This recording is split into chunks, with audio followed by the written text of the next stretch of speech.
Había sangre en mi mejilla cuando levanté el rifle aquella mañana de noviembre, y recuerdo haberla saboreado, metálica y tibia, mientras presionaba el ojo contra la mira rudimentaria que había construido con mis propias manos. Un clavo doblado, nada más que un pedazo de hierro viejo que había encontrado entre los escombros de una granja quemada en Virginia, doblado con paciencia hasta formar una L perfecta, fijado sobre la culata de mi Springfield con alambre de cobre y oraciones. Los otros francotiradores de la compañía D tenían sus miras Vernier importadas de Alemania, relucientes y precisas como relojes suizos, y me miraban como se mira a un mendigo que pretende sentarse a la mesa de los reyes. Pero ese día, mientras el sol teñía de rojo el campo más allá de Shiloh, mi clavo doblado señalaría la muerte para 4 hombres a 510 yardas de distancia. Y todo lo que creía saber sobre la justicia, el orgullo y el precio del desprecio ardería como niebla bajo el fuego de artillería. Nunca debía haber estado ahí, a decir verdad. Un muchacho criado en los barrios bajos de Filadelfia, con los dedos sucios de carbón y la espalda encorvada por el trabajo en las minas antes siquiera de cumplir 12 años, no tenía derecho a sostener entre las manos un rifle de precisión. Pero la guerra tiene una extraña capacidad de revolver las cartas de la existencia, de tomar lo que la sociedad ha descartado y transformarlo en algo que nadie esperaba. Mi padre murió cuando tenía 8 años, aplastado por un derrumbe en la mina que ni siquiera fue noticia en los periódicos locales. Solo otra vida pobre quebrada en la maquinaria de la revolución industrial.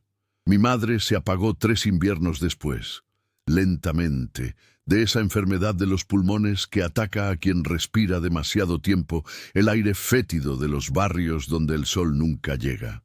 Y yo quedé solo, con nada más que hambre y una rabia silenciosa que ardía en el pecho como brasa nunca apagada. La rabia, he aprendido, puede ser una maestra severa pero efectiva. Me enseñó a observar el mundo con una intensidad que otros no poseían. Mientras los muchachos del barrio jugaban y reían, yo estudiaba las trayectorias de las piedras lanzadas, la curva de la roca en el aire, la forma en que el viento modificaba el recorrido. Robaba botellas vacías de la parte trasera de las cantinas y las alineaba sobre los muros derruidos. Luego las golpeaba con piedras cuidadosamente seleccionadas por peso y forma. No era un juego, era supervivencia, una manera de sentir que controlaba algo en un mundo que me había quitado todo lo que amaba. Cuando estalló la guerra en el 61, me alisté no por patriotismo o gloria, sino porque un soldado come todos los días y tiene un techo sobre la cabeza. Tenía 17 años y mentí descaradamente al sargento reclutador, agregándome 3 años y 2 pulgadas de estatura. Me miró con esos ojos cansados que ya habían visto demasiados mentirosos desesperados y dijo simplemente: «Bienvenido al infierno, muchacho». No sabía cuánta razón tenía. Al principio me asignaron a la infantería común, uno de los 1000 cuerpos anónimos que marchan en formación y mueren en orden. Pero el caso, o tal vez el destino, si crees en esas cosas, quiso que durante un ejercicio de tiro, mientras todos los demás soldados de mi pelotón disparaban salvajemente contra blancos a 100 yardas, yo diera en el centro con una regularidad que hizo voltear al capitán. Nunca había sostenido un rifle militar antes de ese día, pero las horas pasadas, lanzando piedras, me habían enseñado algo que los manuales de entrenamiento no podían explicar: cómo sentir la distancia, cómo leer el viento a través del movimiento de la hierba, cómo volverme uno con la trayectoria. «¡Tú!», gruñó el capitán Hawthorne, señalándome con un dedo nudoso. «Vienes conmigo». Así terminé en la compañía D, una unidad especial de francotiradores que operaban como fantasmas en los márgenes de las batallas principales. Éramos 12 hombres, cada uno seleccionado por la habilidad antinatural de llevar muerte a distancias que parecían imposibles.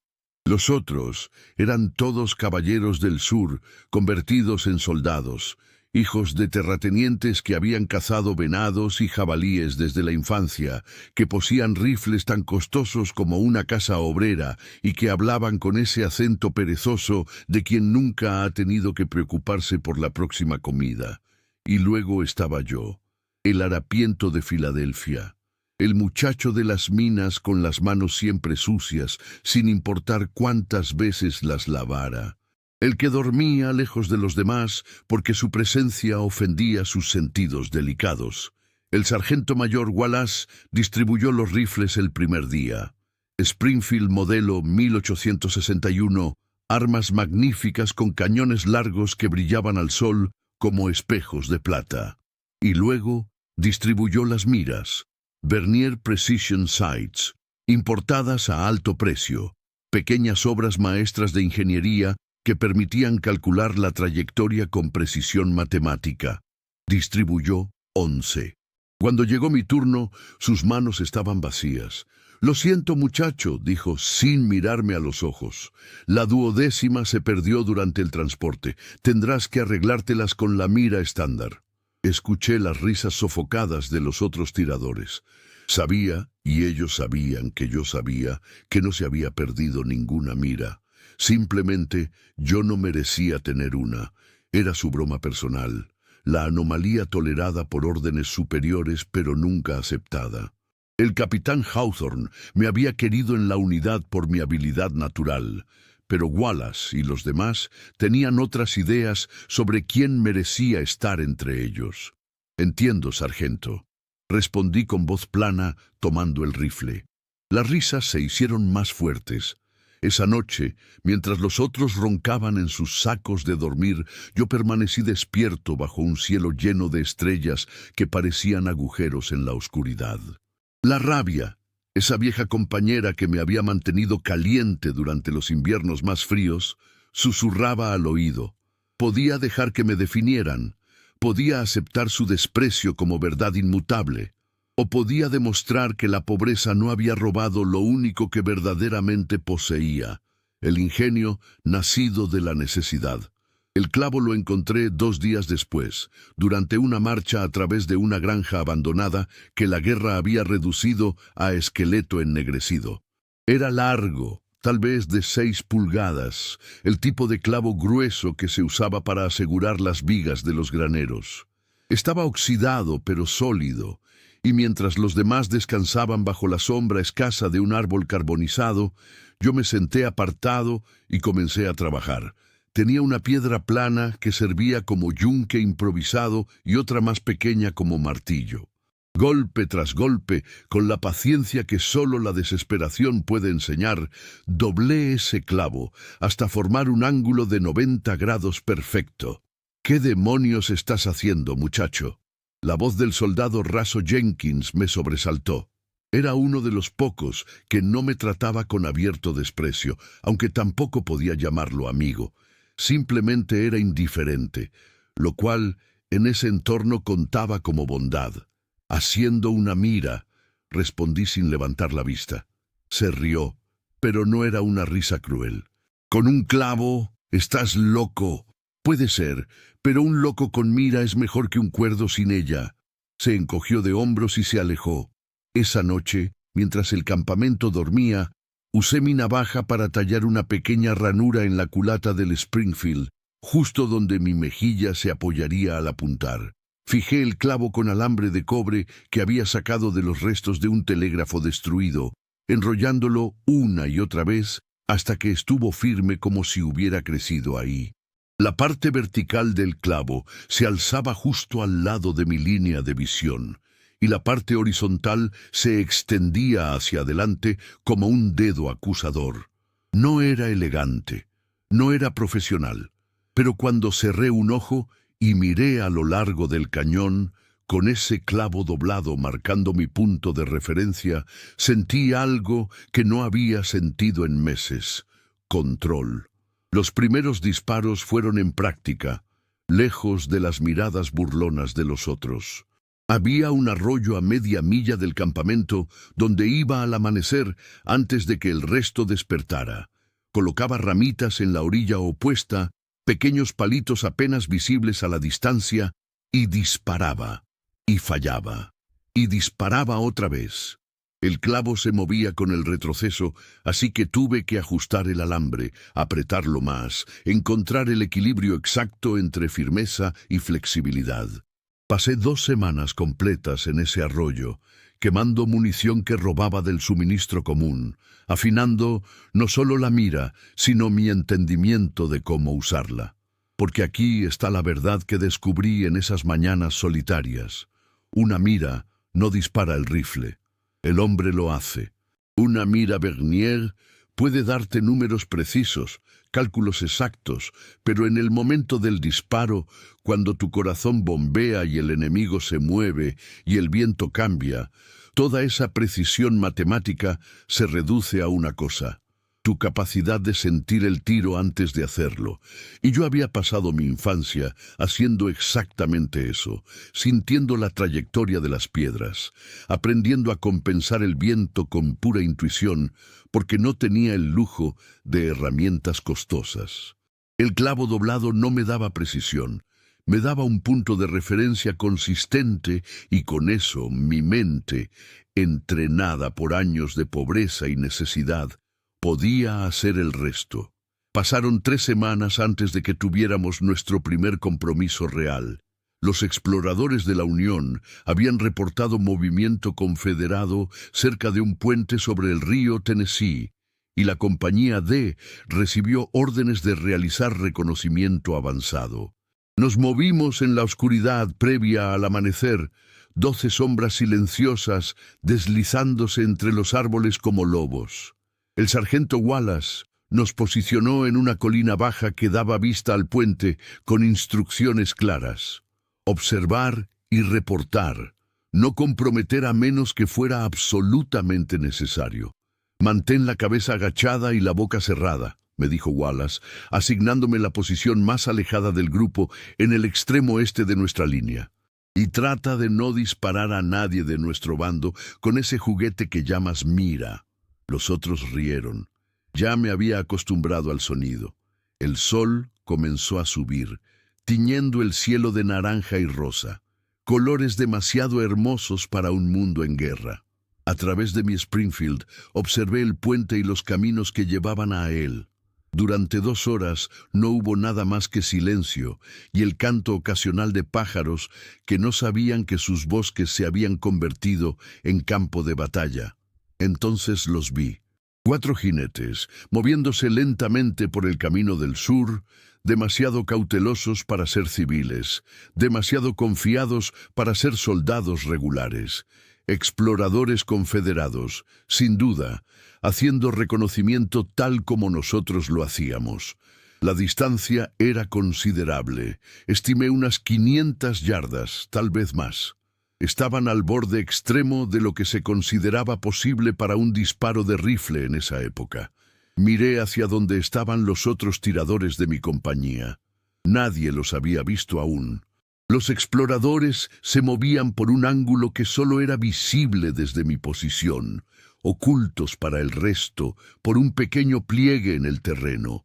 Mi corazón comenzó a latir más fuerte. Este era el momento. Podía dejar que pasaran, esperar a que alguien más importante los viera y tomara el tiro, o podía disparar, pero si fallaba, cuando fallara, se burlarían. Confirmaría todo lo que habían dicho sobre mí. El muchacho pobre con su mira de clavo doblado, jugando a ser soldado. Cerré los ojos y respiré profundo. En mi mente no estaba en Tennessee, sino de vuelta en los callejones de Filadelfia, con hambre en el estómago y una piedra en la mano. No estaba apuntando a hombres, sino a botellas vacías en un muro. No estaba probando nada a nadie excepto a mí mismo. Abrí los ojos. El jinete principal había detenido su caballo, señalando hacia el puente, un blanco estacionario. Posicioné el clavo doblado, alineándolo justo debajo de donde calculaba que estaría su centro de masa después de compensar la caída de la bala y la ligera brisa que venía del oeste. Mi dedo encontró el gatillo. El mundo se redujo a ese espacio infinitesimal entre la intención y la acción. Disparé. El retroceso golpeó mi hombro, el estruendo rompió el silencio de la mañana. Durante un segundo infinito no pasó nada. Luego el jinete se desplomó hacia un lado, cayendo del caballo en un movimiento extrañamente gracioso, como si se estuviera recostando a dormir. El caballo se espantó. Los otros 3 exploradores se dispersaron, pero en su pánico cometieron el error fatal de moverse hacia terreno abierto en lugar de buscar cobertura inmediata. No pensé, no dudé. Trabajé el cerrojo, expulsando el casquillo humeante, cargando otra ronda. El segundo jinete se había vuelto en su silla, buscando de dónde había venido el disparo. Ajusté ligeramente el clavo hacia la izquierda, compensando su movimiento. Disparé de nuevo. Cayó. Los 2 restantes finalmente entendieron el peligro y espolearon sus caballos, tratando de volver al camino arbolado. Pero 500 yardas es mucha distancia para cubrir cuando un francotirador te tiene en la mira. Trabajé el cerrojo una vez más. Encontré al tercero en mi punto de referencia improvisado. Ajusté por su velocidad. Tercera bala. Tercer cuerpo. El último explorador casi lo logra. Su caballo era más rápido o él era mejor jinete y alcanzó el borde del bosque antes de que pudiera recargar. Pero casi no cuenta en la guerra. Mi cuarta bala lo alcanzó justo cuando cruzaba bajo las primeras ramas y lo vi resbalar del caballo y quedar inmóvil en la tierra. 4 disparos, 4 muertos. 510 yardas, con un clavo doblado. Bajé el rifle y solo entonces me di cuenta de que mis manos temblaban. No de miedo, sino de algo más profundo. Una mezcla de horror por lo que acababa de hacer y una satisfacción terrible por haberlo hecho tan bien. Había matado a 4 hombres en menos de un minuto, hombres que tenían nombres y familias y vidas completas que acababan de terminar porque yo había sido más rápido y más preciso. ¡Santo Dios! La voz del soldado raso Jenkins rompió mi parálisis. Estaba corriendo hacia mi posición, los ojos enormes de incredulidad. ¿Los viste? ¿Viste eso, Wallace? El sargento mayor llegó segundos después, su rostro normalmente rojo ahora completamente pálido. Levantó sus binoculares, observó los 4 cuerpos tendidos a distancias imposibles, luego me miró como si me viera por primera vez. ¿Tú hiciste eso? Su voz era apenas un susurro. Sí, sargento. ¿A esa distancia? ¿Con esa cosa? Señaló mi clavo doblado con algo que podría haber sido respeto o podría haber sido miedo. Sí, sargento. Los otros tiradores se habían reunido ahora, todos mirando hacia el camino donde los exploradores confederados yacían muertos. El capitán Daniels, uno de los mejores tiradores de la compañía, un hombre que había ganado competencias de tiro en Charleston antes de la guerra, se acercó lentamente. Levantó su rifle con la mira Vernier reluciente, miró a través de ella hacia los cuerpos distantes, luego bajó el arma con cuidado. «Yo no podría haber hecho esos disparos», dijo en voz baja. «No a esa distancia, no con blancos en movimiento». Me miró directamente y por primera vez no había burla en sus ojos. «¿Cómo?» No tenía una respuesta que pudiera darle. ¿Cómo le explicas a alguien que creció con todo que la privación te enseña cosas que la abundancia nunca puede? Que cuando no tienes herramientas apropiadas, aprendes a hacer que las inapropiadas funcionen mejor de lo que deberían. Que el hambre afila los sentidos de maneras que el confort nunca hará. Práctica, dije simplemente. Solo práctica. Pero no era solo práctica, y creo que en algún nivel todos lo sabíamos. Era algo más fundamental, algo sobre la necesidad creando capacidad, sobre los márgenes de la sociedad produciendo habilidades que el centro nunca necesita desarrollar. Esa noche, cuando regresamos al campamento principal, el coronel Bradshaw me mandó llamar personalmente.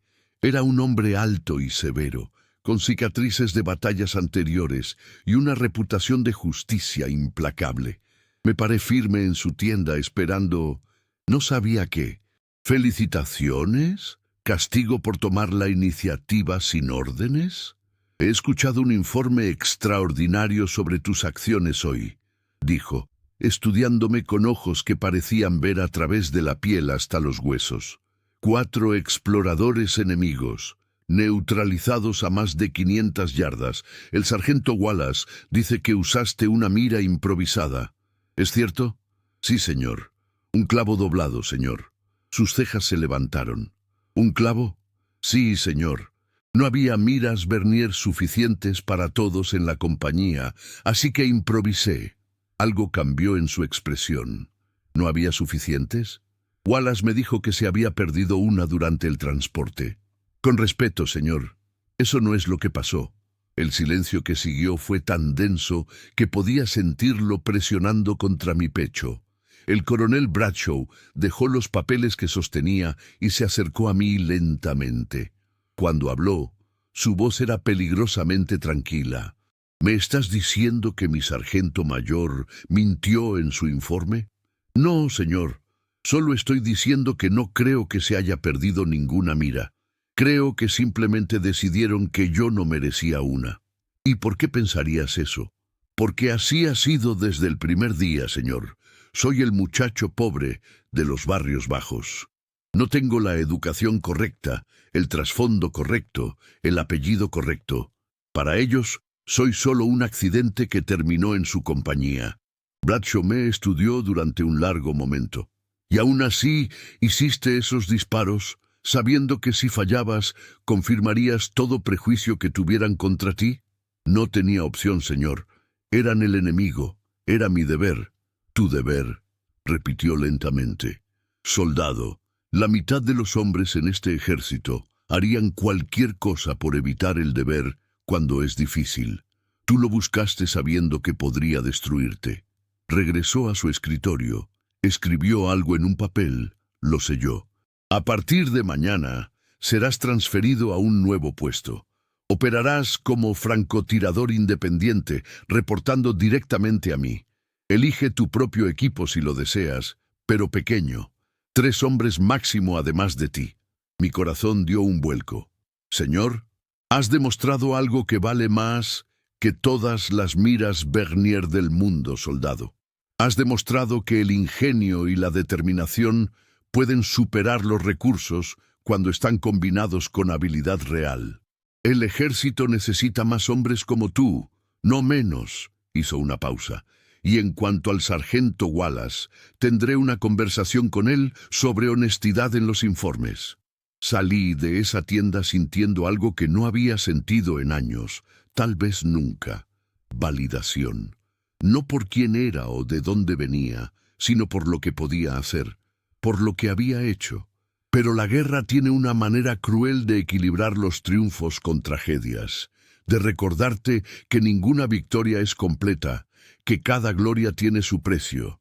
2 semanas después, en una misión de reconocimiento cerca de Chattanooga, conocí al hombre que cambiaría todo lo que pensaba saber sobre enemigos y amigos, sobre prejuicio y humanidad. Su nombre era Samuel, aunque solo supe eso después. En ese momento era solo otro soldado confederado, un francotirador como yo, apostado en las colinas al otro lado del valle. Pasamos 3 días jugando un juego mortal de escondite, cada uno tratando de localizar al otro primero. Él era bueno, mejor que bueno. Cada vez que pensaba que había encontrado su posición, descubría que me había engañado con un señuelo inteligente o había cambiado de ubicación con una rapidez impresionante. En la tarde del tercer día, finalmente lo vi. No a él exactamente, sino el destello de sol sobre metal, un error minúsculo que cualquier otro habría perdido. Pero yo había pasado años buscando pequeñas oportunidades en un mundo que no me daba ninguna, y ese destello fue suficiente. Lo tuve en mi mira, el clavo doblado alineado perfectamente para un disparo que sabía que podía hacer. Mi dedo comenzó a presionar el gatillo, y entonces él se movió, solo un poco, ajustando su posición, y vi su rostro claramente por primera vez. Era negro. En la Confederación, un ejército que luchaba explícitamente para preservar la esclavitud, este hombre negro no era un soldado esclavo forzado a luchar. Por la calidad de su equipo, por la libertad con que se movía, era un francotirador profesional, un hombre de habilidad reconocida y respetada. Y en ese instante entendí algo que rompió mi mente en pedazos. Él y yo éramos iguales. Dos hombres que la sociedad había decidido que no merecían respeto. Dos hombres que habían sido juzgados por su nacimiento en lugar de por su capacidad. Dos hombres que habían encontrado en la guerra una oportunidad de probar su valor de una manera que el mundo en tiempos de paz nunca les habría permitido. Y ahora yo estaba a punto de matarlo. Mi dedo se congeló en el gatillo. No era miedo. No era cobardía, era algo más profundo, un reconocimiento de que en ese enemigo veía un espejo de mí mismo. Si las circunstancias hubieran sido solo un poco diferentes, si yo hubiera nacido 100 millas más al sur, ¿habría sido yo el que luchaba por el otro lado? ¿Habría encontrado en el ejército confederado la misma oportunidad que había encontrado en el de la Unión, no por creer en su causa, sino simplemente por necesitar un lugar donde mis habilidades importaran más que mi estatus social? En ese momento de vacilación, él me vio. Nuestros ojos se encontraron a través de cientos de yardas. Dos hombres que entendían exactamente lo que el otro estaba pensando porque estábamos pensando lo mismo. Levantó su rifle lentamente y yo mantuve el mío firme. Durante lo que pareció una eternidad, pero probablemente fue solo segundos, nos apuntamos mutuamente, dos dedos en dos gatillos, dos vidas suspendidas en un equilibrio imposible. Y entonces él bajó su rifle, solo 1 pulgada, pero fue suficiente. Un mensaje claro, no. Hoy reconocemos que somos más parecidos que diferentes. Bajé mi rifle también. No nos volvimos a ver después de eso, pero la imagen de ese momento quedó grabada en mi mente con una claridad que ninguna de mis otras experiencias de guerra poseía. Me persiguió durante las batallas que siguieron, durante los meses de sangre y muerte que caracterizaron 1862 y 1863. Porque me había obligado a confrontar una verdad incómoda, que el honor y el valor no tienen bando, que el prejuicio es igualmente estúpido sin importar quién lo practique, que la guerra es un negocio horrible que obliga a buenos hombres a matarse mutuamente por causas que a menudo no entienden completamente. Mi unidad nueva había elegido solo 2 hombres, Jenkins y un muchacho joven de Ohio llamado Thomas. Operaba en los márgenes de las batallas principales, tomando disparos imposibles, cumpliendo misiones que requerían precisión quirúrgica en lugar de fuerza bruta. Mi clavo doblado se volvió algo de leyenda entre las tropas. Soldados de otros regimientos venían a verlo, tocarlo como si fuera un talismán mágico. Oficiales me preguntaban cómo lo había hecho, cómo había convertido un pedazo de metal basura en un instrumento de precisión mortal. Pero yo sabía la verdad. No era el clavo lo que hacía la diferencia. Era todo lo que había venido antes. Las noches de hambre que me enseñaron a enfocarme a pesar de la incomodidad. Las burlas que me enseñaron a bloquear las opiniones de otros. La pobreza que me enseñó que las limitaciones son solo el punto de partida para la innovación. En el verano de 1863, después de la batalla de Gettysburg, el general Meade me mandó llamar personalmente. Me paré en su tienda de campaña, rodeado de mapas y oficiales importantes, todavía luciendo como lo que era. Un muchacho de 19 años de los barrios bajos, con un uniforme que nunca parecía quedarle bien. He estado revisando los informes de efectividad de francotiradores, dijo Meade sin preámbulo. Tu unidad tiene la tasa de éxito más alta del ejército, 92% de precisión en disparos a más de 400 yardas. Eso es extraordinario. Gracias, señor. Los hombres te llaman el clavo. Dicen que nunca fallas. Me estudió con esos ojos cansados que habían visto demasiada muerte. ¿Por qué crees que eres tan exitoso? Era una pregunta trampa y lo sabía. Si decía que era por habilidad natural, sonaría arrogante. Si atribuía todo a la suerte, parecería falsa modestia. Decidí darle la verdad, sin importar cómo sonara. Porque no tenía otra opción, señor. Los hombres que crecieron con ventajas pueden permitirse fallar y recuperarse. Yo no podía. Cada disparo tenía que contar porque si no contaba, confirmaba todas las cosas malas que la gente creía sobre mí. Así que aprendí a no fallar. Meade asintió lentamente. Hay sabiduría en eso. La necesidad crea excelencia de una manera que el confort nunca puede. Hizo una pausa. Quiero que entrenes a otros. 10 hombres, 20 si es necesario. Enséñales lo que sabes.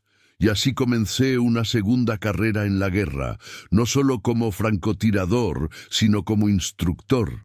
Fue más difícil de lo que esperaba, no por la parte técnica, sino por lo emocional.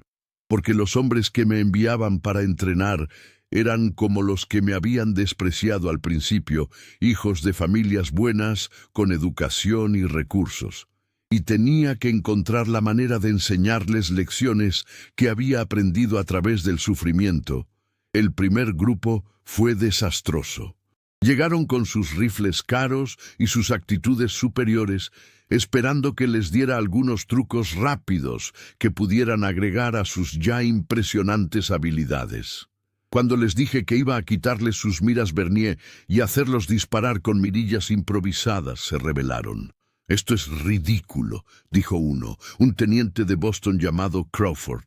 «¿Por qué desperdiciaríamos tiempo aprendiendo a disparar con equipo inferior cuando tenemos acceso a lo mejor?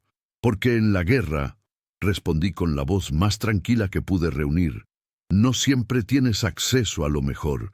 Tu mira se rompe, se pierde, se oxida. Tu rifle sufre daños. Y en ese momento, ¿qué haces? ¿Te rindes o encuentras una manera de continuar? Solicitamos equipo de reemplazo», respondió como si fuera la cosa más obvia del mundo. «¿Y si no hay reemplazo? ¿Y si están 3 días detrás de las líneas enemigas y tu única opción es improvisar o morir?» «Eso es un escenario poco probable. Le pasó al cabo Jennings el mes pasado», lo interrumpí. «Su rifle tomó metralla en Vicksburg. Usó piezas de 2 rifles rotos para hacer uno funcional. Completó su misión. Regresó vivo. Si hubiera esperado por equipo nuevo, estaría muerto». Crawford se calló, pero podía ver en sus ojos que no estaba convencido. Los otros tampoco.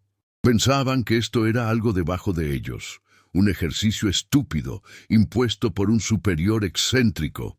Esa noche, Jenkins me encontró sentado solo cerca de la fogata del campamento. Se sentó sin decir nada por un largo momento. Luego, finalmente, habló. «No te respetan porque no entienden de dónde vienes». «Lo sé». «Entonces enséñales, no cómo disparar. Ya saben eso. Enséñales porque tú puedes hacer cosas que ellos no pueden». «¿Y cómo hago eso?» «Haz que fallen. Ponlos en situaciones donde sus ventajas no sirvan de nada y luego muéstrales cómo salir». Tenía razón. Al día siguiente cambié completamente el entrenamiento. En lugar de ejercicios de tiro en condiciones controladas, los llevé a misiones simuladas donde sistemáticamente rompía su equipo. Les quitaba sus recursos, los forzaba a operar con solo una fracción de lo que estaban acostumbrados. Les quité sus rifles caros y les di viejos mosquetes. Rompí sus mirillas.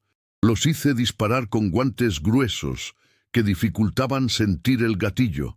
Los desperté en medio de la noche y los hice hacer disparos de precisión con sueño, nublando sus mentes. Los privé de comida para que entendieran cómo el hambre afecta la concentración. Los hice cargar pesos excesivos para que sintieran cómo la fatiga cambia cada cálculo. Los primeros días fueron brutales. Fallaron constantemente, se frustraron, algunos querían renunciar. Crawford, en particular, estaba al borde del colapso emocional. Toda su identidad estaba construida alrededor de ser el mejor, y ahora no podía hacer los disparos más básicos bajo condiciones adversas. «¡Esto es imposible!», gritó después de fallar su 15º disparo consecutivo con un rifle dañado. «Nadie puede hacer esto». «Yo puedo», dije simplemente. Tomé el mismo rifle roto, el mismo que él había estado usando. Alineé mi clavo doblado improvisado. Había hecho uno nuevo para este entrenamiento, para demostrar el punto. Disparé, di en el blanco. Crawford me miró con algo entre horror y revelación. ¿Cómo? Porque pasé años teniendo que hacer lo imposible solo para sobrevivir. Ustedes están aprendiendo esto ahora, bajo presión, en semanas. Yo lo aprendí lentamente, durante años de necesidad constante. Esa es la diferencia. Algo cambió en él en ese momento, en todos ellos. De repente entendieron que esto no era un juego, no era un oficial sádico disfrutando de su sufrimiento. Era un hombre que había vivido toda su vida en el modo en que ellos acababan de entrar, tratando de enseñarles en semanas lo que a él le había tomado años aprender. Crawford se acercó esa noche después del entrenamiento. «Quiero disculparme», dijo quedamente. «Al principio de la guerra había un muchacho en mi compañía, pobre, de las fábricas de New Hampshire. Siempre estaba sucio, siempre olía mal. Nos burlábamos de él constantemente». Hizo una pausa. «Murió en Antietam. Salvó a 3 hombres antes de caer, incluido mi hermano menor. Y yo nunca le había dicho una palabra amable, ni una. ¿Por qué me cuentas esto? Porque te veo y veo una oportunidad de no cometer el mismo error 2 veces, de aprender de alguien que merece respeto sin importar de dónde viene». No supe qué decir a eso, así que solo asentí. Pero algo se suavizó en mi pecho, una tensión que había cargado por tanto tiempo que me había olvidado de que estaba ahí. Las siguientes semanas fueron diferentes. Los hombres todavía luchaban.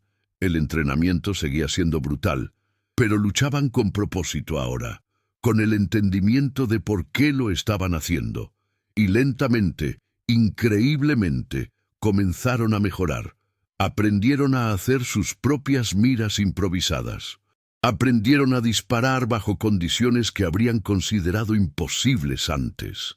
Aprendieron que el límite entre posible e imposible es mucho más flexible de lo que pensaban. Cuando terminaron el entrenamiento, Crawford pidió permiso para hablar con el grupo completo. Meade le dio permiso, curioso sobre lo que diría. «Vine aquí pensando que era un tirador experto», comenzó Crawford, «y técnicamente supongo que lo era. Había ganado competencias, tenía certificados. Podía hacer disparos impresionantes en rangos controlados». Hizo una pausa. «Pero nuestro instructor me enseñó algo que ninguna competencia podría, que la verdadera habilidad no es lo que puedes hacer en las mejores condiciones, es lo que puedes hacer en las peores. Y que a menudo las personas que vienen de las peores condiciones son las que mejor entienden cómo navegar cuando todo se desmorona». Miró directamente hacia mí. «El clavo es el mejor francotirador de este ejército, no a pesar de su trasfondo, sino por causa de él. Y si alguno de nosotros tiene un problema con eso, el problema está en nosotros, no en él». El grupo completo aplaudió. Yo me quedé inmóvil, sin saber cómo procesar ese momento. Toda mi vida había luchado por respeto básico, por el reconocimiento de que tenía valor a pesar de dónde venía. Y aquí estaba recibiendo no solo respeto, sino honra pública de hombres que meses atrás me habrían cruzado la calle para evitarme. Pero la guerra no espera que proceses tus emociones. La guerra no se detiene para los momentos de validación personal. 2 días después del discurso de Crawford, mi unidad recibió órdenes para una misión de alto riesgo detrás de las líneas confederadas. Un general enemigo estaría inspeccionando fortificaciones cerca de Atlanta, y el comando de la Unión quería que fuera eliminado. Era exactamente el tipo de trabajo para el que habíamos sido entrenados. Imposible, peligroso, con pocas probabilidades de éxito, pero un impacto enorme si lograba completarse. Llevé a Crawford, Jenkins, Thomas y 2 de los otros graduados nuevos de mi programa de entrenamiento. Nos movimos durante 3 noches, durmiendo escondidos durante el día, cruzando territorio enemigo con el tipo de cautela que solo viene de saber que un solo error significa captura y probablemente ejecución. La tercera noche alcanzamos la posición. El general confederado, no daré su nombre aquí, porque a pesar de todo, era un hombre haciendo su deber como lo veía. Estaba inspeccionando una línea de trincheras a aproximadamente 600 yardas de nuestra ubicación. Era un disparo difícil, complicado por el viento variable y la luz tenue del atardecer. Crawford estaba a mi lado, observando a través de sus binoculares. «Ese es un disparo imposible», susurró. «Probablemente», admití. Estaba configurando mi rifle, ajustando el clavo doblado para compensar las condiciones. Pero imposible es solo otra palabra para difícil. ¿Cómo puedes estar tan tranquilo? Porque he hecho 1000 disparos imposibles en mi cabeza. Este es solo uno más. Lo que no le dije es que también estaba aterrorizado, que cada vez que apretaba el gatillo en una situación como esta, me preguntaba si este sería el momento en que mi suerte se acabara, cuando mi habilidad no fuera suficiente, cuando el universo finalmente cobrara todas las veces que había tenido éxito contra probabilidades ridículas. Pero el miedo y el deber pueden coexistir. De hecho, creo que el verdadero coraje no es la ausencia de miedo, sino la acción a pesar de él. Respiré profundo. Dejé que mi pulso se calmara.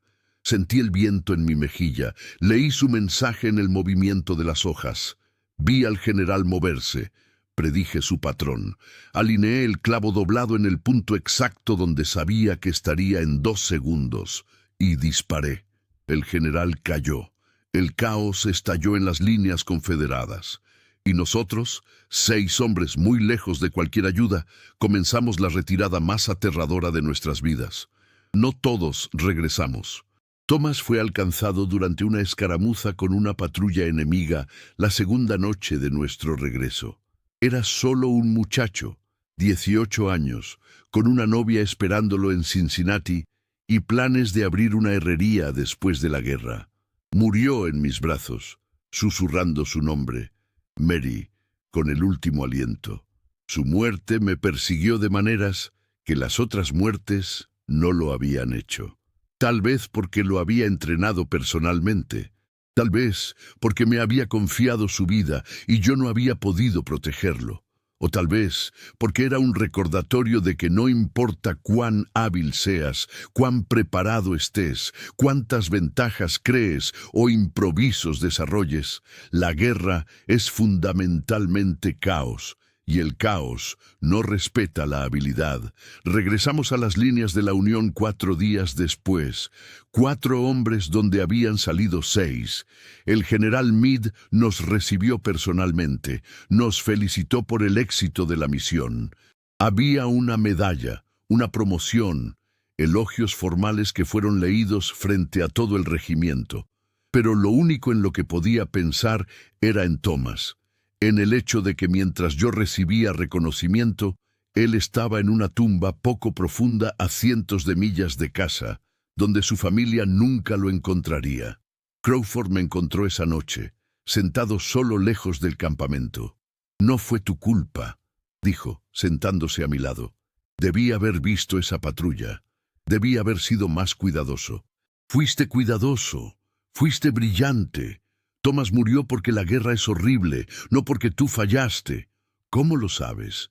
«Porque he visto cómo operas, porque he visto cómo te preocupas por cada hombre bajo tu mando de maneras que los oficiales de buena familia nunca lo hacen. Porque entiendes que cada vida importa, porque tú sabes lo que es tener una vida que otros piensan que no importa». No había respondido que pudiera darle, así que nos quedamos sentados en silencio. Dos hombres de mundos completamente diferentes, unidos por la experiencia compartida de horror y pérdida que es la guerra. La guerra terminó eventualmente. Lee se rindió en Appomattox en abril de 1865, y con esa rendición, 4 años de carnicería llegaron finalmente a su fin. Regresé a Filadelfia, a los mismos barrios bajos que había dejado, pero como un hombre diferente. Tenía medallas en mi pecho y un rifle con un clavo doblado, todavía fijado en la culata. Me lo habían dejado conservar, un reconocimiento poco común de su valor histórico. Pero lo que tenía más que nada era una comprensión transformada del prejuicio, el valor y el potencial humano. Abrí una armería en el barrio viejo. No era gran cosa. Solo un pequeño local donde reparaba rifles, fabricaba herramientas, enseñaba a muchachos jóvenes los oficios que había aprendido. Pero se volvió algo más que eso con el tiempo. Se volvió un lugar donde los descartados, los pobres, los inmigrantes, las personas que la sociedad había decidido que no tenían valor, podían venir y aprender que sus circunstancias no definían sus capacidades. Crawford me visitaba regularmente. Había regresado a Boston, había retomado el negocio familiar, pero mantenía correspondencia conmigo y venía al menos 2 veces al año. En una de esas visitas trajo a su hermano menor, el que Thomas había salvado en Antietam. Quería que conocieras al hombre que entrenó a la persona que salvó mi vida, explicó Crawford. Su hermano, un joven de apenas 20 años, me miró con una reverencia que me hacía sentir incómodo. No sé cómo agradecerle, dijo el hermano. Entonces, no lo hagas, respondí. En lugar de eso, paga ese regalo hacia adelante. Cuando veas a alguien que otros están descartando, que otros están menospreciando porque no tienen las ventajas correctas o el trasfondo correcto, dale una oportunidad. Mira lo que pueden hacer, no de dónde vienen. Ese es el único agradecimiento que necesito. Los años pasaron. Mi pequeña armería se volvió conocida no por las armas que vendía, sino por las vidas que cambiaba. Entrené a docenas de muchachos jóvenes, la mayoría de familias pobres, muchos inmigrantes que apenas hablaban inglés. Les enseñé no solo oficios, sino la lección que la guerra me había enseñado, que la creatividad nace de la restricción, que la excelencia emerge de la necesidad, que el verdadero valor de una persona no tiene nada que ver con las circunstancias de su nacimiento. Algunos de esos muchachos se volvieron armeros exitosos, otros se convirtieron en ingenieros, inventores, empresarios. Uno, incluso, se volvió profesor en una universidad prestigiosa, el primer miembro de su familia en siquiera aprender a leer y escribir correctamente. Pero el impacto que más me enorgullece vino de lugares inesperados. Crawford usó su posición y riqueza para fundar una escuela en Boston, específicamente para muchachos de familias trabajadoras. La llamó Academia del Clavo Doblado, un nombre que al principio me hizo reír y luego me hizo llorar cuando entendí lo que significaba. Era un lugar donde los niños que la sociedad había descartado podían descubrir que las limitaciones son solo el punto de partida para la innovación. Otras escuelas siguieron el modelo. Para finales del siglo, había más de 20 instituciones en el norte dedicadas específicamente a educar y entrenar a jóvenes de trasfondos desfavorecidos, todas inspiradas en algún nivel por la historia de un muchacho de las minas que se convirtió en el mejor francotirador de la guerra civil, usando nada más que un clavo doblado y una negativa a aceptar que las circunstancias definieran el destino. Recibí una carta de Jenkins en 1897. Estaba viejo ahora, como yo. Ambos habíamos sobrevivido a la guerra solo para enfrentar las batallas más lentas, pero igualmente mortales de la edad. Escribió sobre sus nietos, sobre cómo les contaba historias de la guerra, sobre cómo siempre terminaba con la misma lección, que las personas son más grandes que sus circunstancias cuando se les da la oportunidad de demostrarlo. ¿Recuerdas ese día en Shiloh?, escribió, cuando disparaste a esos 4 exploradores y todos nos quedamos mirando incrédulos. No lo sabíamos entonces, pero no estábamos solo siendo testigos de un tiro excepcional. Estábamos siendo testigos de la muerte de una mentira. La mentira de que el valor humano se mide por ventajas externas en lugar de capacidad interna. Gracias por enseñarnos eso. Gracias por negarte a aceptar nuestro prejuicio como verdad. Leí esa carta una y otra vez, hasta que las lágrimas mancharon la tinta y tuve que guardarla con cuidado, porque finalmente, después de décadas, entendí completamente lo que había logrado. No era sobre los disparos, por impresionantes que hubieran sido. No era sobre las medallas o el reconocimiento, era sobre probar a mí mismo, a otros, a generaciones futuras, que el potencial humano no conoce fronteras de clase o circunstancia. Esa mañana en Shiloh, cuando levanté mi rifle con su clavo doblado e hice 4 disparos imposibles, no estaba solo derribando exploradores enemigos. Estaba derribando prejuicios. Estaba demostrando que la excelencia puede emerger de la adversidad. Estaba abriendo un camino para que otros siguieran. Y aquí está la verdad más profunda que he aprendido. La lección que ha definido no solo mi experiencia en la guerra, sino toda mi vida después de ella. La sociedad constantemente intenta decirnos quiénes somos, basándose en factores que no controlamos. Nuestro nacimiento, nuestra riqueza, nuestra familia, nuestras circunstancias. Y la mayor rebelión, el acto más profundo de desafío, es negarse a creer esas mentiras.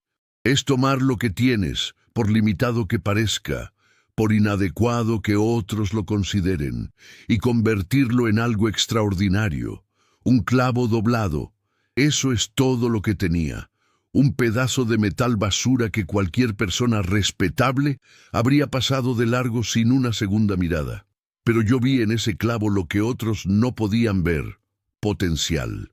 La posibilidad de convertir una limitación en una ventaja, una desventaja en una oportunidad. Y esa visión, esa negativa a aceptar que las herramientas inadecuadas significan resultados inadecuados, cambió mi vida. Cambió las vidas de los hombres que entrené. Cambió las vidas de los muchachos que enseñé en mi armería. Cambió, en formas pequeñas pero reales, el curso de cómo la sociedad veía a las personas de trasfondos desfavorecidos. Ahora, al final de mi vida, cuando miro hacia atrás sobre todos los años y todas las batallas y todas las lecciones, lo que veo no es una historia de heroísmo militar. Veo una historia de negativa a ser definido por otros, negativa a aceptar limitaciones como absolutos, negativa a creer que el valor humano tiene cualquier correlación con las circunstancias del nacimiento. Y si mi historia puede enseñar algo a las generaciones futuras, espero que sea esto, que cuando el mundo te niega las herramientas que deberías tener, cuando otros te dicen que no puedes tener éxito porque no tienes las ventajas correctas, cuando la sociedad completa parece diseñada para mantenerte en tu lugar, encuentra tu clavo doblado. Encuentra esa cosa que otros descartan como inadecuada. Toma las habilidades que la adversidad te ha enseñado y prueba que el potencial humano siempre supera las circunstancias cuando se combina con determinación y creatividad. Porque al final no es el equipo lo que hace al hombre, es lo que el hombre hace con cualquier equipo que tiene. Y a veces, las herramientas más poderosas son aquellas que construimos nosotros mismos con nada más que necesidad, ingenio y una negativa absoluta a dejar que otros definan nuestros límites. Eso es lo que el clavo doblado me enseñó. Eso es lo que la guerra me enseñó. Y eso es lo que he pasado el resto de mi vida tratando de enseñar a otros. Y esta historia te ha tocado de alguna manera. Si has sentido en tu propia vida el peso de ser menospreciado o descartado por circunstancias fuera de tu control, Si alguna vez has tenido que convertir limitaciones en oportunidades con nada más que creatividad y determinación, entonces eres parte de esta comunidad. Estamos cerca de 1000 suscriptores, un hito que representaría la validación de que estas historias, estos testimonios de resiliencia humana y triunfo sobre la adversidad, resuenan con personas que entienden que el verdadero valor nunca se ha medido por ventajas externas. Únete a nosotros, suscríbete, sé parte de una familia elegida que rechaza el prejuicio y celebra el potencial humano sin importar de dónde viene.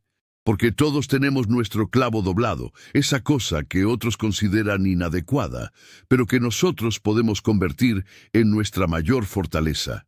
Y juntos podemos seguir demostrando que la excelencia no conoce fronteras de clase, circunstancia o nacimiento.